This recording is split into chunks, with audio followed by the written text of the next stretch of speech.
तो शंकर भगवान को चढ़ाते समय इस बेलपत्र की जो डंडी होती है, जब हम भगवान देवाधिदेव महादेव को समर्पित करते हैं तो डंडी का भाग आपकी विपरीत दिशा में होता है। जब हम कोई कामना ना करते हुए बेलपत्र को समर्पित करते हैं तो डंडी का भाग विपरीत होता है। पर जब हमारी कोई कामना होती है, हम कुछ भगवान से अगर लेना चाहते हैं, मांगना चाहते हैं, भगवान से हम कुछ कहना चाहते हैं, तो ये बेलपत्री की डंडी का मुख अशोक सुंदरी की ओर हो जाता है। कहाँ कर देते हैं फिर डंडी को? जम के बोलो जरा। मतलब ये शिवलिंग से जहाँ जल बह रहा है, फिर जब हम शंकर के शिवलिंग पर बेलपत्र चढ़ाते हैं तो डंडी का मुख अशोक सुंदरी की ओर कर देते हैं। जब हमारी कोई कामना होती है तब, और जब कामना नहीं होती, हम केवल भाव से, दिल से भगवान शंकर को अपना बनाने के लिए भक्ति के बल पर हम शिव को रिझा रहे हैं, तो बेलपत्री का जो डंडी का भाग है वो आपके विपरीत दिशा में। अब ध्यान देना है। तीसरा,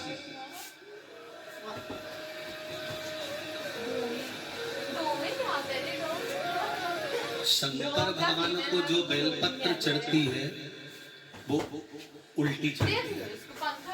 सब लोग ऐसे ही चढ़ाते हो ना? अरे बोलो तो जम के। मतलब ये जो चिकना चिकना सा भाग है ये शिवलिंग की ओर होता है, ठीक है? पर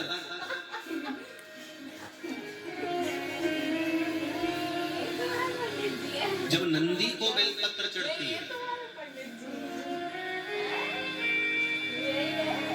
जब नंदीश्वर को बेलपत्र चढ़ती है, तो वो बेलपत्र उल्टी नहीं चढ़ती, वो बेलपत्र सीधी चढ़ती। कारण, उसका क्या कारण होता है? आसन के ऊपर कोई बैठ रहा है तो आसन उल्टा बिछाओगे कि सीधा बिछाओगे? बोलो बोलो, सीधा बिछाओगे ना? तो नंदी पर हम जब बेलपत्र चढ़ाते हैं तो बेलपत्र उल्टी नहीं चढ़ाते। नंदी पर जब हम बेलपत्र चढ़ाते हैं तो सीधी चढ़ाते हैं। उसका कारण क्या है कि नंदी पर भगवान शंकर आसन लगाकर बैठते हैं तो हमारी बेलपत्री का सुख उनको प्राप्त हो जाए।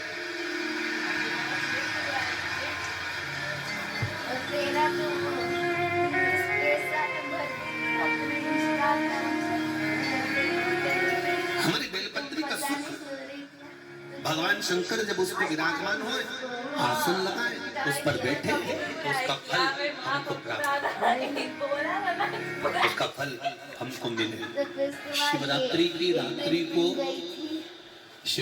को रात्रि के समय पर हम फिर कहेंगे, तुम 12 महीने की शिवरात्रि का स्मरण करना प्रारंभ करो।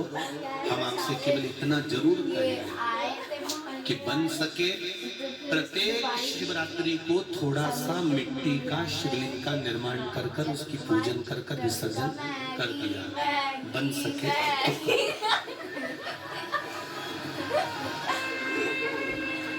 तो निंदा करने वाले निंदा करते रहेंगे, अपशब्द कहने वाले अपशब्द कहने लगेंगे, उंगली उठाने वाले उंगली उठाते रहेंगे। कई ऐसे भी होंगे जो कह देंगे, अरे पार्थिव शिवलिंग कोई रात को बने हैं क्या, विसर्जन करेंगे क्या, ऐसा हो। तो पहले इनसे कह दो, तुम्हारे माता पिता से पूछ के आओ तुम्हें पैदा क्यों करा।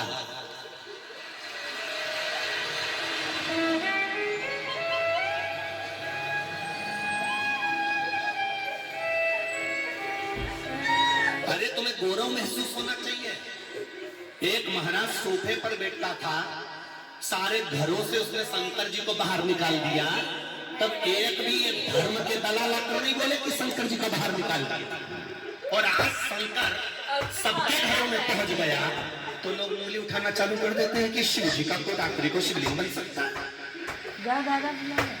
ओ भैया, सनातनी हो, सनातन धर्म गरम पानी अगर आज जाग रहा है, सनातन धर्म अगर आगे बढ़ रहा है, तो सबसे ज्यादा मैं नमन करूंगा मेरे भारत की माताओं को। आपको प्रणाम करता हूँ, आपको नमन करता हूँ, दंडवत करता हूँ आपको। साष्टांग करता हूँ। मेरी माओ 44 करोड़ सनातनियों के घर में कल शिवलिंग का निर्माण हुआ है। तारीख, दिन, तिथि, समय लिख कर रख रहे हैं और अगले साल तक अंदाजा लगा के बैठना कि दुकान पर तुम कमाते थे 500 रुपए कमाते थे तो वो 50,000 हुए कि नहीं हुए, इसके बाद सूचना देना कि प्राप्त। ये शिव कथा है। यहाँ पर देवर्षि नारद स्वयं कह रहे हैं कि कथा श्रवण करने के बाद उसका मनन चिंतन होना जरूरी है।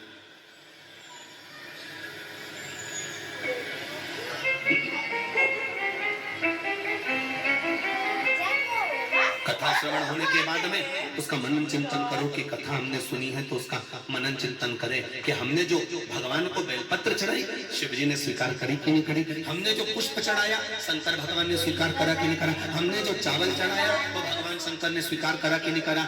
एक बात बहुत ध्यान लगा कर सुनना, पंडित जी तुम्हारे यहाँ पूजन कराने आए, तुमने पंडित जी को कुछ दिया, तुमने कुछ समर्पित करा, पंडित जी ने वो लिया, उनके आनंद से लिया।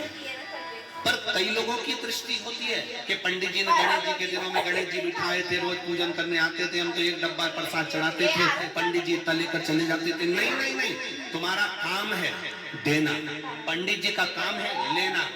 अब वो ब्राह्मण देवता ने अगर लिया है तो वो उनको दो, ब्राह्मण देवता को समर्पित किया है। पर ब्राह्मण क्या लिया है, कितना लिया है, कैसे लिया है, उसका वर्णन हमें स्मरण ना हो। वामन पुराण के अंतर्गत आता है, राजा बलि के दरवाजे पर वामन भगवान भिक्षा मांगने के लिए गए और राजा बलि बार बार कहता है कि मैं आपको 3 पग भूमि अपने पांव से नाप कर दे देता हूँ। तो भगवान कहते हैं तेरे पांव से नपाना होती तो मैं यहाँ आया काहे को, मुझे तेरे पांव से नहीं नपाना,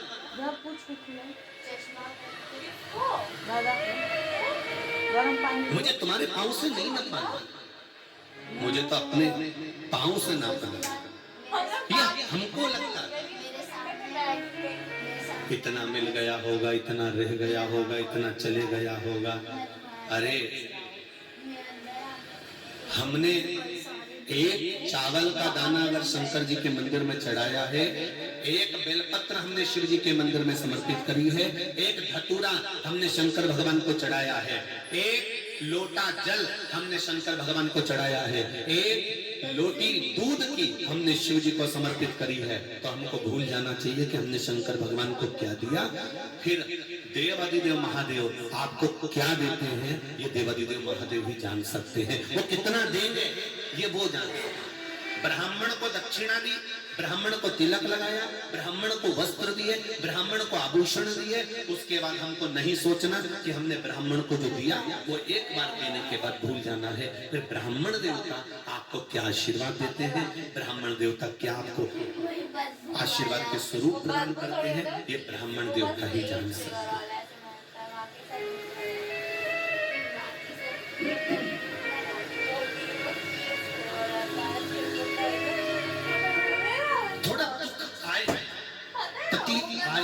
कष्ट आए, थोड़ी रुक लो,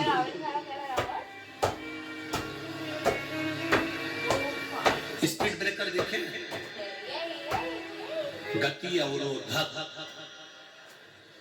स्पीड ब्रेकर को देखकर अगर स्पीड में ब्रेक नहीं लगाया तो गाड़ी का एक्सीडेंट निश्चित है।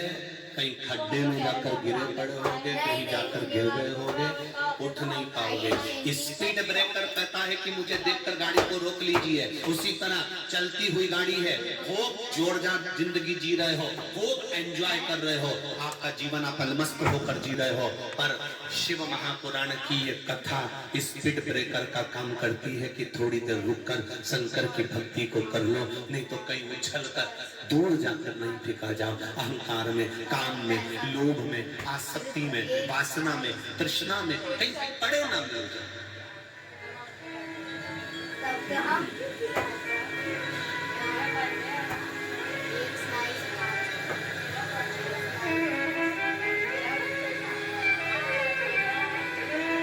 अरे भाई, जिसकी जिस चीज में रुचि होती है हम उसका वही नाम रख देते हैं जो चीज वो रखता है। जो दूध लाकर देता है उसको क्या कहते हैं? दूध वाला। जिसकी कपड़े की दुकान और कपड़ा भरा पड़ा, बोलते जाओ, जम के तो बोलो, कपड़े वाला। जिसके यहाँ कबाड़ा ही कबाड़ा भरा, अरे बोलो बोलो, कबाड़े वाला। जिसके यहाँ रद्दी रद्दी भरी, अरे बोलो, रद्दी वाला। जिसके यहाँ सब्जी के ठेले की ठेले और बोरे की बोरे भरते रहते हैं, सब्जी वाला।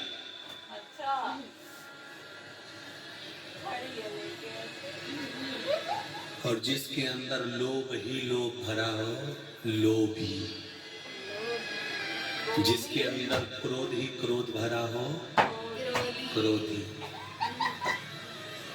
जिसके मुख पर 24 घंटे झूठ भरा हो, केवल जो गैलानी पक्का झूठ है।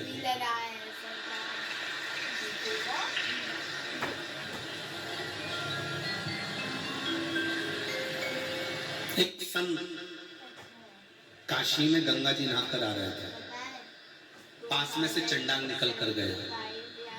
चंडाल निकल कर गया तो उसका कपड़ा संत को छू गया। संत को छुआ, संत को गुस्सा आया। संत को गुस्सा आया, राम राम राम राम राम राम राम, अब मुझे वापस नहाना पड़ेगा, अब मुझे वापस नहाने जाना पड़ेगा। इतने में चंडाल बोला, गुरुजी आप बाद में नहा लेना, पहले मुझे नहाने दो जाके। क्यों, तू नहाया नहीं था? चंडाल बोला मैं नहा के आ ही लिया था। तो फिर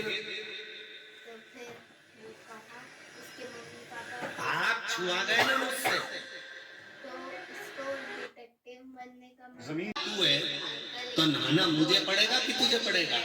इतने में चंडाल बोला, गुरुजी जिसके अंदर इतना क्रोध भरा हो, इतनी बेईमानी भरी हो, इतनी निंदा भरी हो, अगर वो छूकर चले जाए तो पहले गंगा मुझे नहाना पड़ेगा। तुम्हें गंगा नहीं नहाना है, गंगा मुझे नहाना। मैं तो चंडाल हूं और छू गया तो इतना दोष नहीं लगेगा। पर शिव महापुराण की कथा कहती है, जिसने जो संजो कर रखा, जिसने जो संभाल कर रखा, जिसमें जिस कपड़ा रखा तो कपड़ा वाला, किराना रखा तो किराने वाला, सब्जी रखी तो सब्जी वाला, तुमने क्रोध रखा तो क्रोधी, लोभ रखा तो लोभी, अहंकार रखा तो अहंकारी।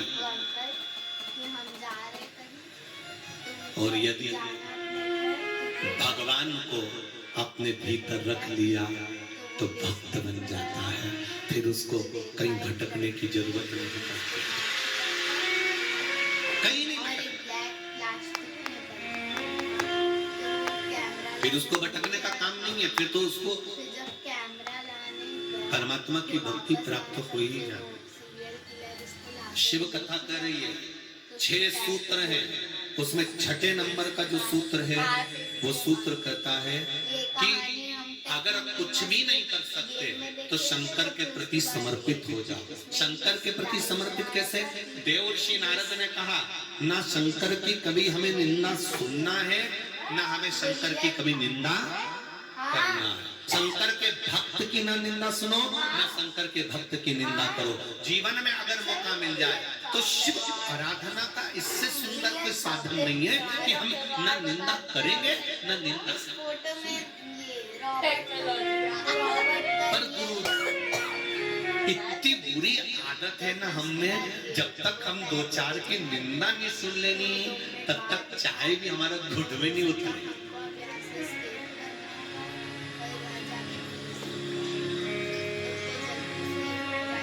रोज गाती गाती जाती है, कचरा वाला। बोलो सही है कि गलत है? और कितना किया, सूखा कचरा सूखे वाले में डालो और गीला कचरा गीले वाले में डालो। ये कचरे की गाड़ी दिन में आती है क्या? नहीं, शाम को आती है क्या? नहीं। कचरे की गाड़ी आती है तो सुबह सुबह आती है। क्यों? रात को जितना कचरा तुम्हारे भेजे में भराओ, अहंकार, काम, लोभ, आसक्ति, वासना, तृष्णा, झूठ, प्रपंच, सबको सुबह सुबह किसी दूसरे को मत देना, उठाकर कचरे के डिब्बे में डाल देना, तो परमात्मा का हो जाए।